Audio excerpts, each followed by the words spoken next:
Find more great shows or join the team at sport-social.co.uk.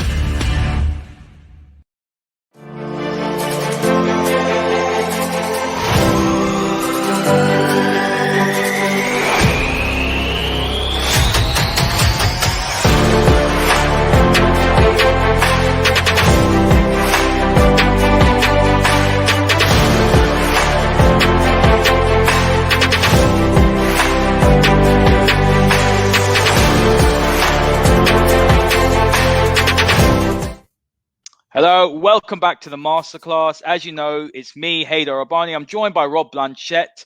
Guys, you can follow us on @TF Masterclass, @Haider_Rubbani, and @Rob_B. Rob, we are here for a Brendan Rodgers special. The news today is it's just going mad, isn't it, on Twitter? Brendan Rodgers is being linked to the Manchester United job. We have Sir Alex coming out as well. We'll talk about that in a sec. But Rob, what are your initial thoughts on the idea of Brendan Rodgers as Manchester United manager? And there is a bit of an uproar, isn't there, of people saying, oh, he's an ex-Liverpool lad and all this sort of stuff. But when we break him down, it's actually a lot more positives than negatives of Brendan Rodgers at Manchester United. Yeah, I always think that if you're looking for a new coach, then you've got to go far and wide. You've got to look at all your best options and kind of put them all on the table and think about what's best for your football club today and tomorrow. Now, I said about Brendan Rodgers really in the last week or two, and I've said it previously, is that he's a very, very good coach. The issue with Brendan Rodgers, of course, is that to get him out on Leicester is going to cost you a lot of money. And we know that the Glazers don't like paying compensation to go and get coaches. They generally go for guys that are available. Hence why we've talked a lot about Antonio Conte over the last week or two. And that's been the general consensus about the bookies' favourite, who's actually United really looking at. Well, the truth is United are looking at several managers and they're sifting through really the paperwork. You know, it's like, how do we get this guy? How do we get that guy? Where do we go? So with Brendan Rodgers, it's emerged really that Manchester United are very interested in him, that they're prepared to go and talk to Leicester about potential compensation package. And then, of course, it's whether you can lure the manager to the football club. It's strange that United fans, their wants and their needs, you know, like, again, our glamour football club, everything has to be glamorous. Well, Brendan Rodgers isn't glamorous, but is he the right guy for the job? Well, we're going to look at that today. Yeah, absolutely. And you touched on it, Rob, that there are reports, especially ESPN today, they came out with the exclusive, didn't they, that there were doubts about Antonio Conte from senior figures at Manchester United.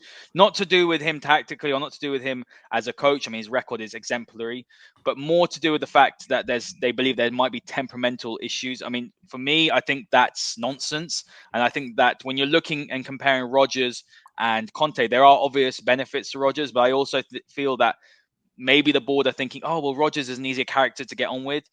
Conte will come in and say, this is not good enough, this is not good enough, this is not good enough. And that's what I think what the club needs, Rob. We've had the Ole Gunnar Solskjaer where it's keeping everyone happy and keep everyone on side. But I want to see a little bit more fire. But Rob, before we do go into that, I'm going to read out the quote from Brendan Rodgers today. And we've got the graphic up on the screen. You've quoted this, you've tweeted this, but this is a question being asked directly to Rodgers regarding the Manchester United link. And he said, I don't even think about it. I'm sure the supporters are probably tired of it. There is always a link. My focus is always here with Leicester and developing the football club and challenging for honours. The staff and the players all have the same vision. And I do want to bring in, you did a poll as well. We had over 1,000 votes on that. You did that today. And you said, who would you prefer to be the next Manchester United manager? This was to all the fans on Twitter. Conte or Rodgers, and Conte came out 64%, unsurprisingly. Rodgers 36%. So what's your initial thoughts? Let's be honest, these are really basic and quite normal quotes to hear. He's not going to turn around and say, I want the job. But I'd imagine if Manchester United do come for Brendan Rodgers, he will be very, very interested. Yeah, I think he's spoken in the past about his aspiration to manage at the very top again. So we're going to talk a little bit later on about his time at Liverpool and whether that was a success or a failure and how that went for him at a genuine super club. Like, you know, you have teams, don't you? And then you have maybe an elite set of clubs, maybe 5 or 10 of them around the world that would fall into that super club category. Manchester United are absolutely one of them.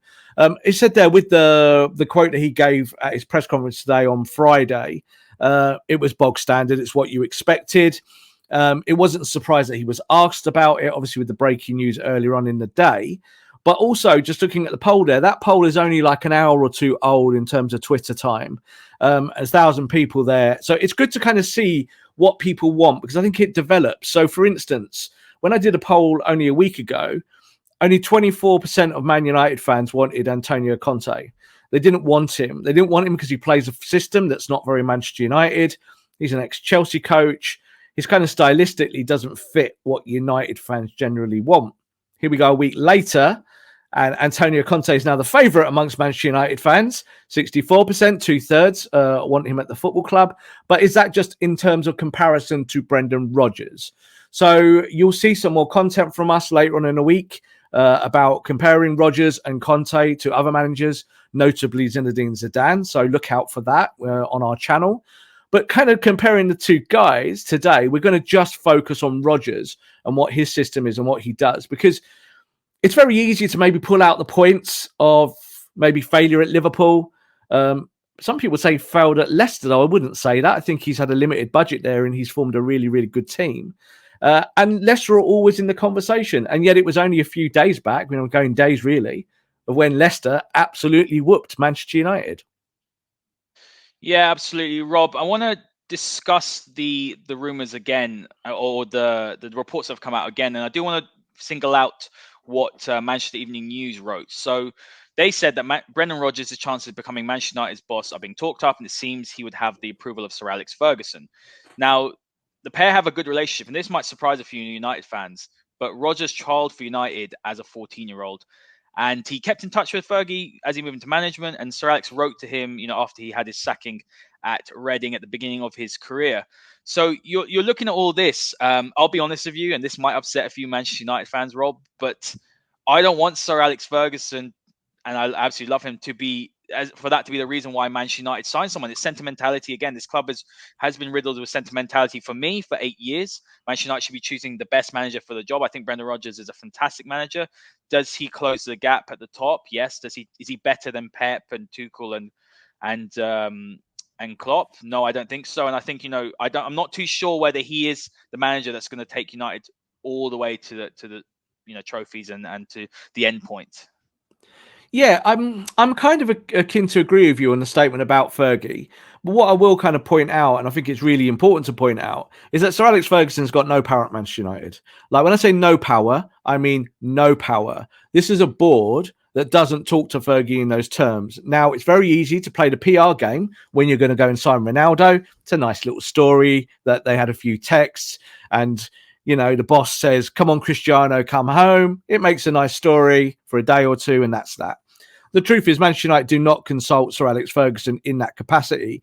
They might have conversations, but in terms of true consultancy about what they want and the kind of character that they want, that's more what it's about now. So Brendan Rodgers does fit, I think, the profile of the type of manager that they want. The one thing that Rodgers really misses out on, of course, is a glut of trophies. Now, you just compared him there and you kind of just said, is he better than Pep or Klopp? I don't think anyone is. I don't think anyone's on those two guys' levels. I think Tuchel might be the closest. But it was only a year ago, I think we would have all said that Tuchel was nowhere near those two. He did win the Champions League, so he kind of got that monkey off his back. But I still think that those two guys, that Klopp and Guardiola, they're in a league of their own. So you've got to look at everyone else.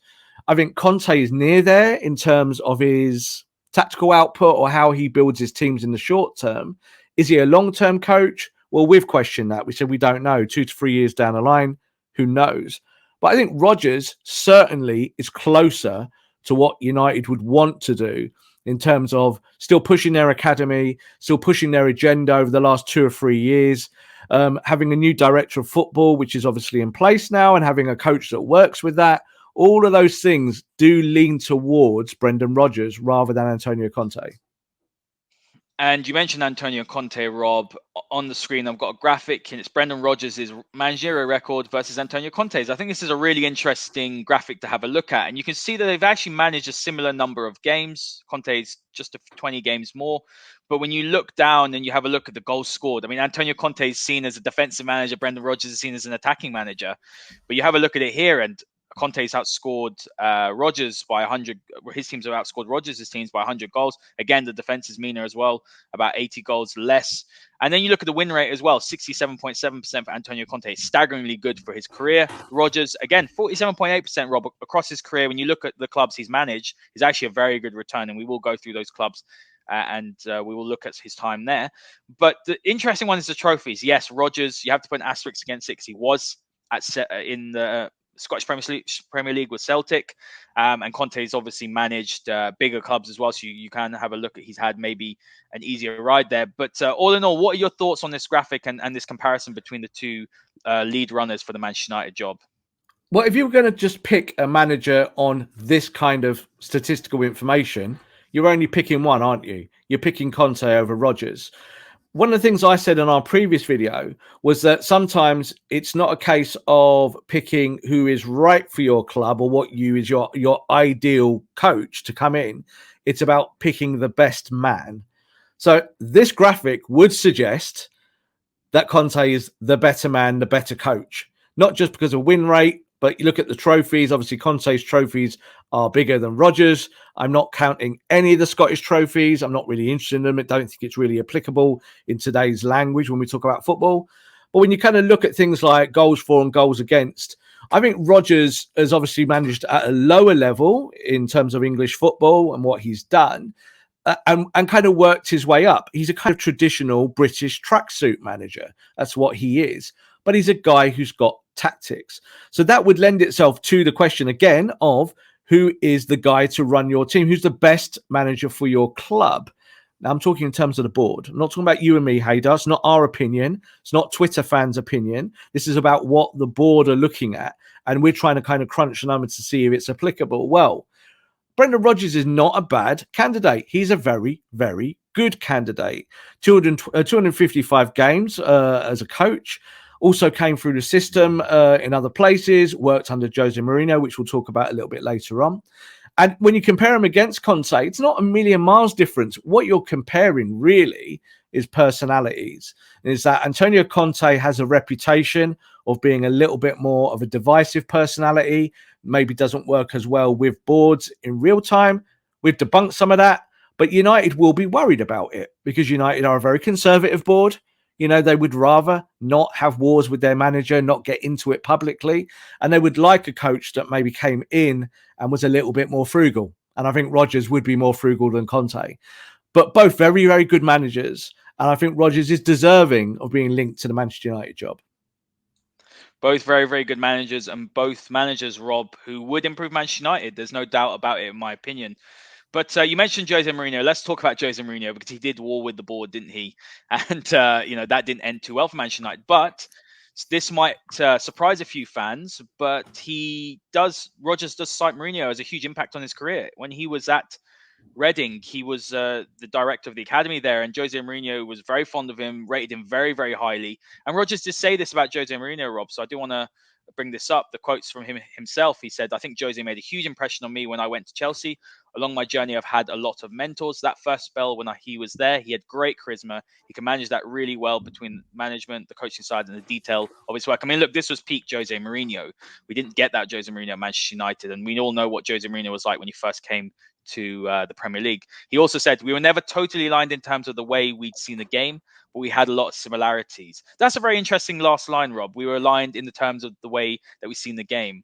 So when I actually looked at this quote again, I haven't got the full quote, but I'm going to bring up bits. He said, in terms of how they communicate with players, how they manage the players, but tactically they were different. So let's break that down. What are your thoughts on that? Because we do know that Rodgers' side are fantastic in possession. They're not going to sit there and camp like a Jose Mourinho side and then hit you on the break. Yeah, Brendan Rodgers is very much well known in football as a Jose guy. He's a Jose guy. There's no doubt about it. They are friends. Mourinho was his mentor. They remain friends to this day, and there's no issues with that. And don't forget that peak Jose was a top world-class coach. That's why I advocated for him when he came to the football club. There's no kind of issues with any of that. And what happened afterwards doesn't really matter in the context of what we're talking about. I think Brendan Rodgers, in terms of their systems, he kind of plays Mourinho football from maybe 10 years ago. So there is a kind of maybe a stylistic comparison that we can make there. But we're going to look more in depth at Rodgers' tactics and what he's been doing in the last 2 or 3 years, and also what he did at Liverpool. And I think when you see it, it's not too far away from what Jose used to do. And it's probably closer to what Conte does now. But obviously Rodgers is a UK-based manager, Premier League-based manager, and there's some additional context because he's a coach at a club that's got big ambitions, maybe less expectations, but have proved over the last 2 or 3 years that they can pretty much beat anyone on their day. Yeah, absolutely. Well said, Rob. And let's bring up this graphic here. So we're going to talk about Rodgers' journey to Leicester City. So before we talk about the graphic, I do want to talk about his career. So we just mentioned here that he was the director of the academy at Chelsea, working under Jose Mourinho. Then he went to Watford, and in that season, he saved them from relegation and then was picked up by Reading. He didn't stay there long, though, Rob, and he sort of left them above the relegation zone in the Championship. And then he went to Swansea, and funnily enough, he won the playoff final against Reading, against Brian McDermott's side. And then he had a really good time at Swansea. They were a side that played fantastic football, and obviously they had that succession name. Michael Laudrup came in after, but Rodgers really built the foundations there for Swansea as a side who were known for their beautiful possession-based football. And then after that, Rob, you saw him go to Liverpool. Now we're going to break down the Liverpool tactics nearer the end, but there is this idea amongst Man United fans, I don't want an ex-Scouser. I don't want an ex-Liverpool person at the club. And there's also this idea that, we should never accept someone that's been there. Well, Sir Matt Busby played for Liverpool. Wayne Rooney, our top scorer, is from Liverpool, obviously from the blue side. So what are your sort of thoughts on that sticking point with Man United fans where they're maybe not even looking at the whole situation objectively and just looking at where he ended up as a Liverpool manager? Well, it's why football fans generally don't run football clubs for that reason, because you can't really make an emotional decision on that. Now, you can have a preference. You could say, we've got 2, 3, 4 guys and I prefer this guy to that guy. No issue with that. But if you're going to discount Brendan Rodgers because of his time at Liverpool, then that's kind of foolhardy. As you said there, Sir Matt Busby was a Liverpool player and a big Liverpool player, someone that was well liked at Anfield. Wayne Rooney is a Scouser and will always be a Scouser and is our top goal scorer of all time. So there's always going to be those little links with Liverpool that we really shouldn't worry about. I think it is notable to kind of say that Rodgers' time at Liverpool didn't end particularly well. But with the resources that he had at that football club and the rebuilding exercise that he did, it's kind of a little bit similar to Solskjaer. So when Solskjaer came in, kind of a club on its knees, lots of toxicity, having to build from the bottom up and finding a way. Obviously, when you look at Liverpool, they'd gone through the Benitez era. They had won trophies. That wasn't the problem. We'd say Manchester United have also won trophies under Mourinho. But what you found was that the fabric of the club was damaged. And I think that when you talk to anyone from Liverpool, and I've spoken to people who run the football club and have been, from the upper echelons of the club, that they all say that Rodgers did a really good job. They all say that Rodgers did a really good job, and he's now an even better manager than he was back then. So I think that that's really important because manager development is a really big thing. And I think you need to get a coach at the right time in his career. And I think the Liverpool job probably came 2 or 3 years a little bit too early for Rodgers. But Liverpool did identify him as a tactician, as a coach that could take them forward playing a good brand of football. As you noted there, Swansea played really, really good football under him. The Celtic side of it, I'm not, as I said, not really interested in it. I kind of think that's a little bit of a football holiday. Sorry, Celtic fans, if you're watching. But it's more of a case of what he's done in the Premier League and how he did it. I liked his Liverpool team in terms of the football they played. I didn't like Liverpool. But I think Rodgers, there is this thing now, Liverpool fans look back on the Rodgers era and they do say the same things. And that is, he wasn't good enough. Well, for Liverpool, it wasn't because they weren't winning anything. And now they've got Jurgen Klopp. So there's a difference there. But there isn't a Jurgen Klopp out there for Man United at the moment. So you've got to shop around in different precincts and find yourself a coach that fits your system and the way you want to play football. Something that gets thrown around about Brendan Rodgers is that he built the foundations for Jurgen Klopp's side to really take to the next level. And that's where, for me, I look at Ole Gunnar Solskjaer in maybe 2, 3, 4 years' time. I will be saying the same thing, Rob. I do think that Rodgers is a better tactician than Ole Gunnar Solskjaer, but there is definitely similarities in that respect. But let's talk about, and you see the graphic on the screen, this is Leicester's formation 4-1-4-1. Just to note here, we're talking about this formation because this is more of the preferred approach for Rodgers at his time at Leicester City, and it has got Chilwell there. But Rob, look, I think some of the main bits tactically and systematically when it comes to Brendan Rodgers' Leicester side, a lot of domination of possession is key. They like to exploit opposition weaknesses with their high press, and they can counter-attack down the channels. All things that we want to see from Manchester United, really, and we're not seeing that at the moment. And you look at the quality. I mean, look at this team here. It's a decent side, I would say. It's a good side, but you look at the quality Manchester United have. I think one of the key things is that Rodgers has also had a very aggressive approach to 4-2-3-1. You can see here 4-1-4-1. So when you're looking at the system we're playing at the moment with Ole Gunnar Solskjaer, that is transferable. You see here as well, there's strong foundations in terms of the fact that there's Ndidi, Evans, and Soyuncu in that triumvirate. And that gives Rodgers' side the platform to go and attack and to be much more aggressive, especially in the press. But what are the key sort of things that you've seen from Rodgers at Leicester, which makes you think, you know what, he could be a really good fit at Manchester United?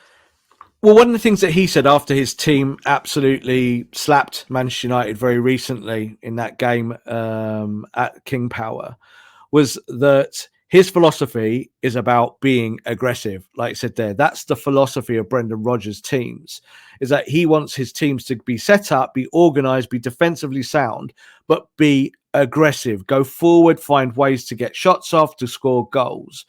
And Leicester are always dangerous. So looking at the system we've got up here is his preferred 4-1-4-1. One defensive midfielder and Ndidi. Now, we talked about this in comparison with Ole before, haven't we? About what a defensive midfielder does.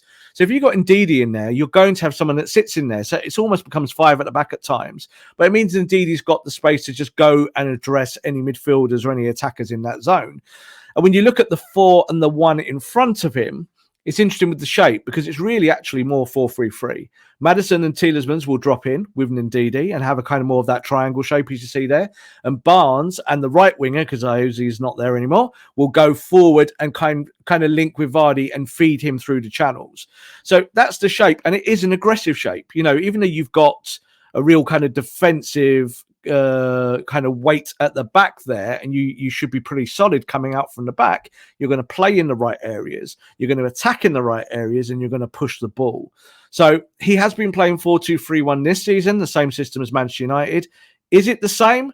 No, it's not. And this is why we talk tactics, because his 4-2-3-1 is more Ndidi and Tielemans, and Tielemans doesn't really play it the same way that Fred and McTominay does. Tielemans goes and plays up the pitch. So that's his version of 4-2-3-1. And I think he would modify that at Manchester United. He would kind of take the team from a 4-2-3-1 into something that looked more like this, a 4-1-4-1 with an out-and-out defensive midfielder. That would mean that United would then have to go and buy that defensive midfielder.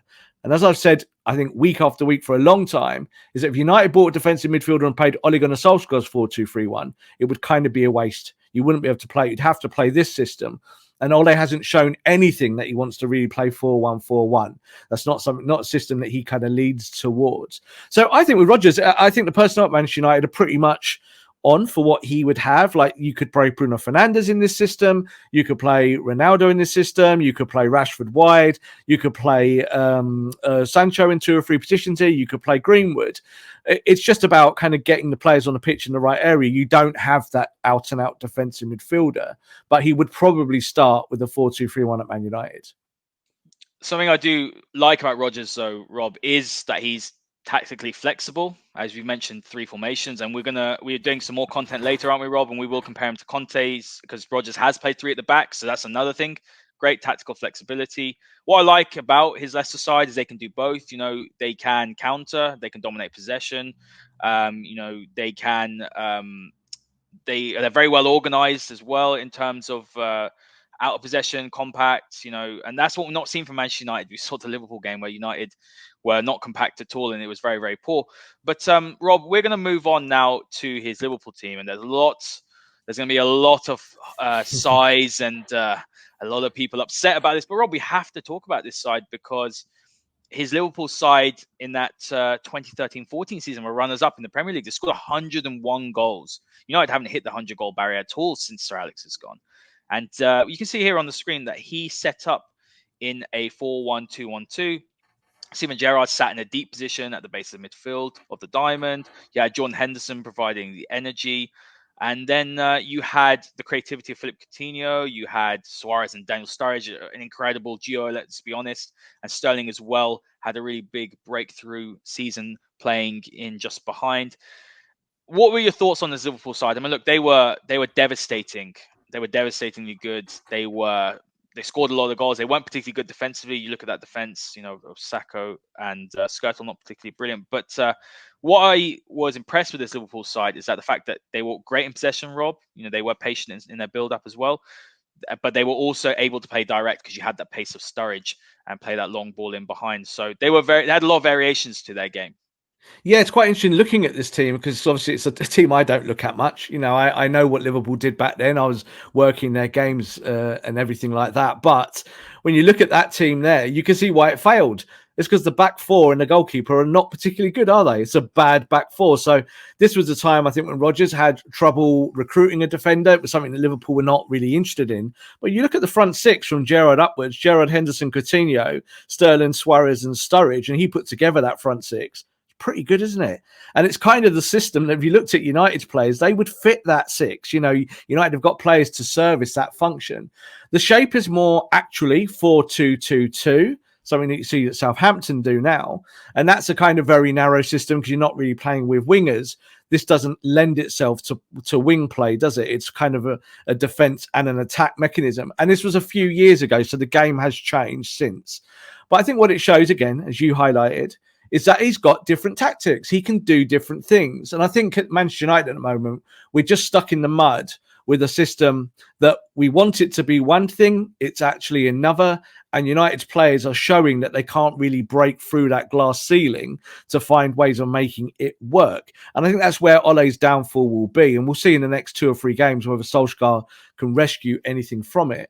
But I think when you look at what Rodgers did at Liverpool, and you look at the way that he set up, I think he always gave his attacking players freedom. So he gave them freedom in the right areas, but he also set them up properly. He allowed that system to work. So you look at the midfield again, let's just compare that, because I think Manchester United's problems have come from midfield. Lots of talk and chatter about that every week. And you've got their Gerrard, who is a progressive player, playing as a defensive midfielder. Yeah, dropping back in. So it shows that you can play progressive players in defensive positions as long as they do the work. And Gerrard, of course, was a hard-working player. And then that allowed Henderson to kind of support Gerrard and drop in and allow Coutinho to go forward and help out with the forwards and that have that kind of balance. And I think that's what he would have to do at United. He'd have to find that system that allowed you to be firm at the back, but fluid up front. And I think when you kind of look at the players United have got, he could very much do that. Absolutely. Rob, let's move on now. Final word. Let's talk about our opinions on this. So we've broken down tactically what Rodgers has done at Liverpool and Leicester. I think they're the key ones. He's actually been very flexible, multiple systems, able to play in possession, also able to play on the counter, very organized off the ball as well, out of possession, and a very well-drilled side. He has managed big stars, Steven Gerrard, Luis Suarez, big names, Philippe Coutinho, they're big names, and they enjoyed playing under him. I know he did get sacked in the end, and when he went, he did lose 6-1 to Stoke as well, which was always nice to see. But fantastic manager. For me, though, Rob, when I'm sitting here, I have doubts about whether he is the man to take United to trophies. Is he that top elite manager like Antonio Conte? For me, no. But if you're looking at the long-term plan and you are thinking we need a manager to come in and stay for 4 to 5 years, plays a brilliant brand of football, well organized, good tactician. He's got a nice demeanor about him as well, Rob. He does talk well in the press. You never hear anything about Brendan Rodgers falling out with players. Not saying Antonio Conte doesn't, but when you're looking at that, Rodgers, you can imagine and you can understand why he is attractive to the board and to this ownership. Yeah, I'm going to frame it like this for our viewers and for Manchester United fans. There's lots of chat, obviously through social media, that people would quite like someone like Ten Hag.